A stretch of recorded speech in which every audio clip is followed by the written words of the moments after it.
വിരിഞ്ഞ കോഴിക്കുഞ്ഞുങ്ങൾ പൂവനാണോ പിടയാണോ എന്ന് തിരിച്ചറിയുന്ന ജോലി. അതും ഒരു കരിയറാണ്. മുട്ട വിരിഞ്ഞ് പുറത്തു വരുന്ന കുഞ്ഞുങ്ങൾ പൂവനാണോ പിടയാണോ എന്ന് തിരിച്ചറിയുന്ന പ്രക്രിയക്കാണ് ചിക്ക് സെക്സിങ് എന്ന് പറയുന്നത്.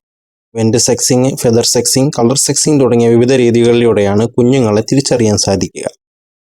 ഇതിനൊപ്പം ഹാച്ചറി മാനേജ്മെന്റും ഈ മേഖലയിൽ പ്രധാനമാണ്. മുട്ട തിരഞ്ഞെടുക്കുന്നത് മുതൽ ഇൻക്യുബേഷൻ, കുഞ്ഞുങ്ങളുടെ പരിപാലനം, ഹാച്ചറി പ്രവർത്തനങ്ങളുടെ നിയന്ത്രണം എന്നിവയെല്ലാം ഈ കോഴ്സിന്റെ ഭാഗമായിട്ടുണ്ട്.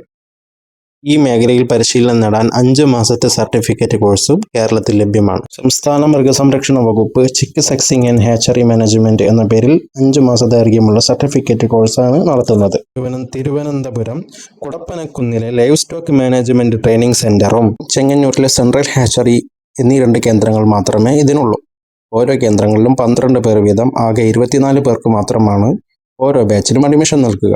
വർഷത്തിൽ ആകെ 2 ബാച്ച് മാത്രമാണ് ഉണ്ടാവുക. VHSCയോ SSLCയോ തത്തുല്യ പരീക്ഷകളോ പാസ്സായ 18 വയസ്സ് പൂർത്തിയായവരും 25 വയസ്സിൽ കവിയാത്തവരുമായ യുവാക്കൾക്കാണ് അപേക്ഷിക്കാൻ അവസരമുള്ളത്. ധരിക്കാത്ത നല്ല കാഴ്ചശക്തിയുള്ളവരും ശാരീരിക പരിമിതികളില്ലാത്തവരെയും മാത്രമായിരിക്കും ഈ കോഴ്സിന് പരിഗണിക്കുക. ഇന്റർവ്യൂവിലൂടെ റാങ്ക് ലിസ്റ്റ് തയ്യാറാക്കിയാണ് പ്രവേശനം നൽകി വരുന്നത്. 500 രൂപ അഡ്മിഷൻ ഫീസായിരിക്കും.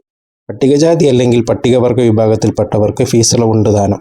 കോഴ്സിന്റെ വിജ്ഞാപനം മൃഗസംരക്ഷണ വകുപ്പിന്റെ വെബ്സൈറ്റിൽ പ്രസിദ്ധീകരിക്കുന്നതാണ്. കൂടുതൽ വിവരങ്ങൾ ഡിസ്ക്രിപ്ഷനിൽ നൽകും.